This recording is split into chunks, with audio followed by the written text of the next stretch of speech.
দেশের ২৩তম রাষ্ট্রপতি হিসেবে নির্বাচিত হয়েছেন মির্জা ফখরুল ইসলাম আলমগীর। নির্বাচনে তিনি ২৫৫ ভোট পেয়েছেন। তার প্রতিদ্বন্দ্বী প্রার্থী কর্নেল অলি আহমেদ পেয়েছেন ৮৮ ভোট। জাতীয় সংসদে ঐতিহাসিক নির্বাচন শেষে ফলাফল ঘোষণা করেন প্রধান নির্বাচন কমিশনার এএমএম নাসির উদ্দিন। নতুন রাষ্ট্রপতিকে অভিনন্দন জানিয়েছেন অস্থায়ী রাষ্ট্রপতি হাফিজ উদ্দিন আহমদ, প্রধানমন্ত্রী তারেক রহমান এবং বিরোধী দলীয় নেতা ডাক্তার শফিকুর রহমান সহ সংসদ সদস্যরা। বিস্তারিত জানাচ্ছেন ইকরামুল হক সায়েম। মির্জা ফখরুল ইসলাম আলমগীর, পিতা মির্জা রুহুল আমিন, ঠিকানা গ্রাম কালীবাড়ি, ডাকঘর ঠাকুরগাঁও ৫১০০, ঠাকুরগাঁও সদর, ঠাকুরগাঁও পৌরসভা, ঠাকুরগাঁও জেলা। সর্বোচ্চ সংখ্যক ভোটপ্রাপ্ত হওয়ায় রাষ্ট্রপতি পদে যথাযথভাবে নির্বাচিত হয়েছেন।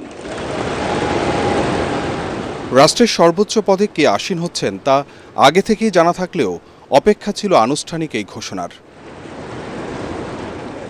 রাষ্ট্রপতি পদে বিজয়ী ঘোষণার পর বিএনপির দুঃসময়ের কাণ্ডারি দীর্ঘদিনের পরীক্ষিত নেতা মির্জা ফখরুল ইসলাম আলমগীরের চোখে মুখে বিজয়ের উল্লাস ছিল যতখানি, তার চেয়ে বেশি ছিল বিনয়ের প্রকাশ।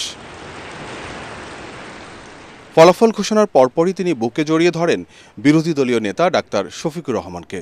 অধিবেশন কক্ষে শুভেচ্ছায় সিক্ত হন সংসদ সদস্যদের। নতুন রাষ্ট্রপতিকে ফুল দিয়ে স্বাগত জানান প্রধানমন্ত্রী তারেক রহমান। এর আগে দুপুর ২টায় শুরু হয় ভোট গ্রহণ। সংসদ সদস্যদের বিশেষ বৈঠকের শুরুতে ভোট গ্রহণ প্রক্রিয়া সম্পর্কে তুলে ধরেন প্রধান নির্বাচন কমিশনার এএমএম নাসির উদ্দিন।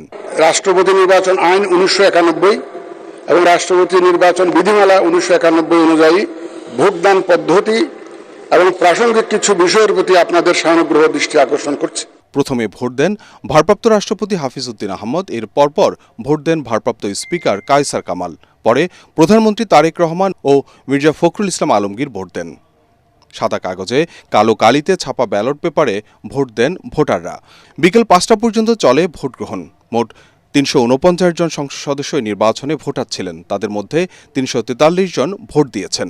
এর মধ্যে মির্জা ফখরুল ইসলাম আলমগীর পান ২৫৫ ভোট আর তার প্রতিদ্বন্দ্বী প্রার্থী অলি আহমদ পেয়েছেন ৮৮ ভোট। ভোট দেননি ৬ জন সংসদ সদস্য।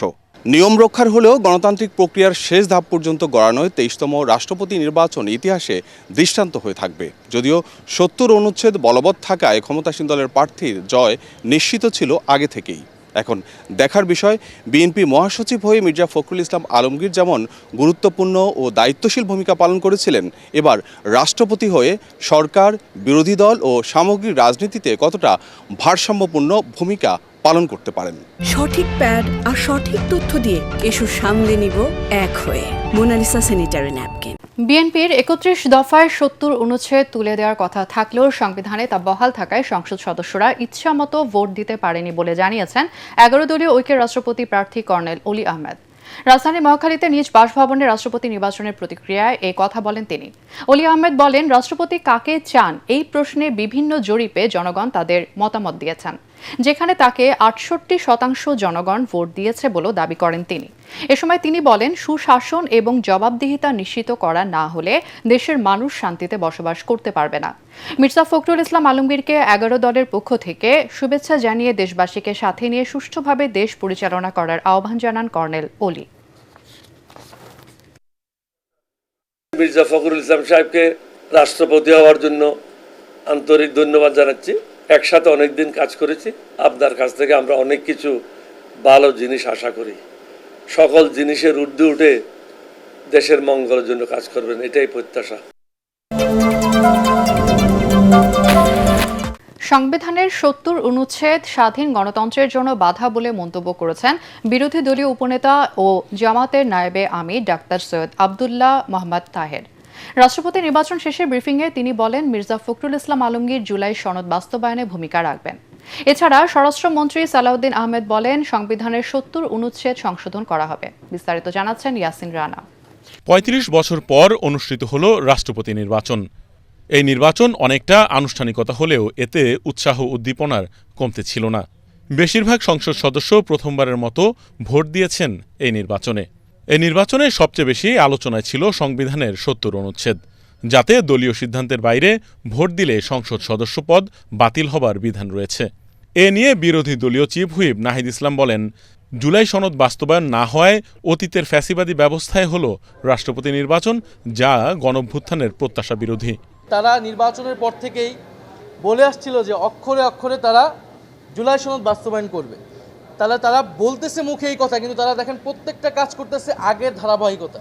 ফলে রাষ্ট্রপতি নির্বাচিত হচ্ছে আমাদের যে ফ্যাসিবাদী স্বৈরতান্ত্রিক যেই ব্যবস্থা, যেই সাংবিধানিক ব্যবস্থা ছিল, সেটার ধারাবাহিকতা হিসেবে কিন্তু বর্তমান রাষ্ট্রপতি নির্বাচিত হচ্ছে, নতুন কিছু না। কিন্তু এছাড়াও এ নিয়ে কথা বলেন জামায়াতের এমপি রফিকুল ইসলাম খান।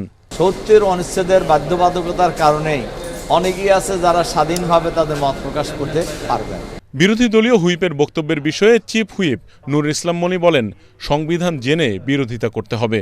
আমরা বিশ্বাস করি সরকার এবং বিরোধী দল সম্মিলিতভাবে ইনশাআল্লাহ আগামী নির্বাচন যাতে ফ্রি ফেয়ার ভালো ক্রেডিবল ইলেকশন এবং ৭০ অনুচ্ছেদ না থাকে, তার কার্যক্রম কিন্তু আমরা এই সরকার এবং বিরোধী দল সবাই মিলে ইনশাআল্লাহ করবো। যদি ৭০ অনুচ্ছেদ না থাকে আগামী নির্বাচনে ৭০ অনুচ্ছেদ ছাড়াই ইনশাআল্লাহ নির্বাচন হবে।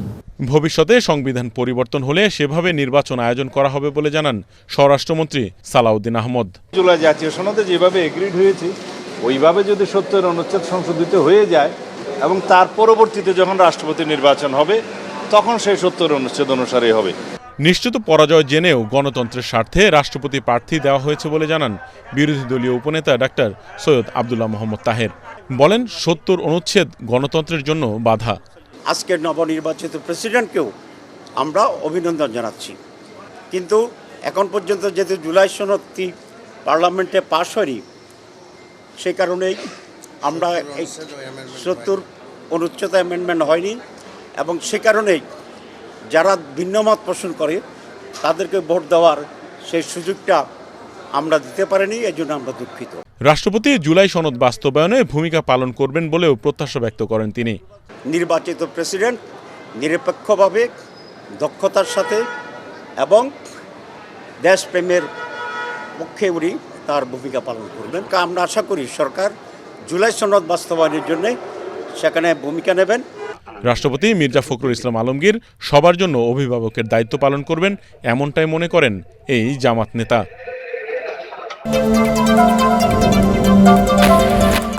রাষ্ট্রপতি নির্বাচন নিয়ে দেশের গণমাধ্যমগুলো সঠিক সংবাদ প্রচার করবে বলে আশা প্রকাশ করেছেন তথ্যমন্ত্রী জহির উদ্দিন স্বপন।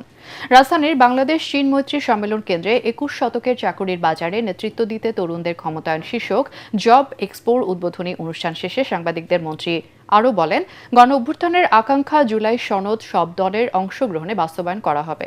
তথ্য মন্ত্রণালয় দেশের সকল গণমাধ্যমের প্রতি খুবই আস্থাশীল যে তারা তাদের নিজেদের দায়িত্বের জায়গা থেকেই এ ধরনের একটি গুরুত্বপূর্ণ ইভেন্টকে কভার করবেন।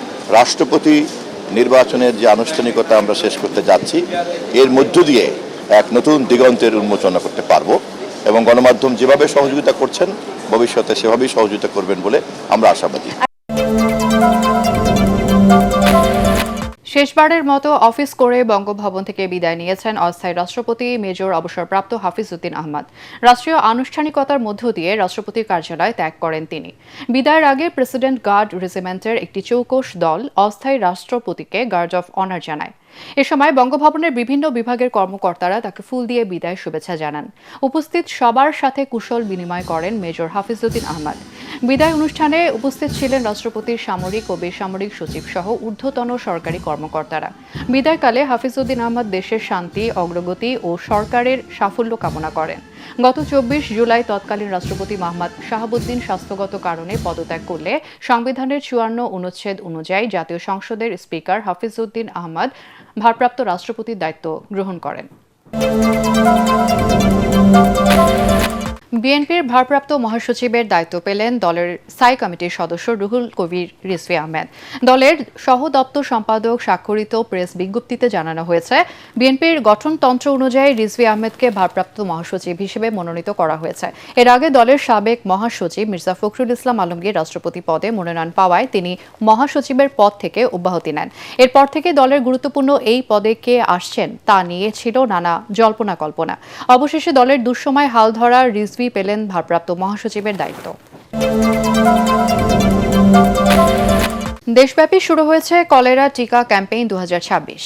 1 বছরের বেশি বয়সী সব নাগরিককে 2 ডোজের এই টিকা খাওয়ানো হবে। ঢাকা উত্তর এবং দক্ষিণ সিটি কর্পোরেশনে একযোগে এই কার্যক্রমের উদ্বোধন করেন স্বাস্থ্যমন্ত্রী এবং প্রতিমন্ত্রী। এ সময় স্বাস্থ্যমন্ত্রী সরদার মোহাম্মদ শাখাওয়াত হোসেন বলেন, টিকা কার্যক্রম জোরদার করায় কলেরা এখন অনেকটাই নিয়ন্ত্রণে। দেখুন জামিল হাসান শান্তর রিপোর্ট। পানিবাহিত রোগ প্রতিরোধে সারা দেশে আনুষ্ঠানিকভাবে শুরু হয়েছে জাতীয় ওরাল কলেরা টিকাদান ক্যাম্পেইন। রাজধানীর গুলিস্তানে নগর ভবন অডিটোরিয়ামে দক্ষিণ সিটি কর্পোরেশনের প্রশাসক আব্দুস সালামের সঙ্গে এই ক্যাম্পেইনের উদ্বোধন করেন স্বাস্থ্যমন্ত্রী সরদার মোহাম্মদ শাখাওয়াত হোসেন। ওরাল কলেরা টিকাদান ক্যাম্পেইন 2026 আজকে থেকে শুরু হবে বিসমিল্লাহ বলে এই ক্যাম্পেইনের শুভ উদ্বোধন ঘোষণা করলাম। এ সময় স্বাস্থ্যমন্ত্রী বলেন, পানিবাহিত রোগের ঝুঁকি কমাতে ওয়ার্ড পর্যায়ে সমন্বিতভাবে সেবা দেওয়া হচ্ছে। কলেরা আমাদের দেশে একটা বিরাট, আমাদের হাইজেনিক সিস্টেমের অভাব, অ্যাওয়ারনেসের অভাব, ফুড কোয়ালিটির অভাব। তবে ইনশাল্লাহ এই সবগুলির বিরুদ্ধে আমরা জনগণকে অ্যাওয়ারনেস সৃষ্টি করতে হবে।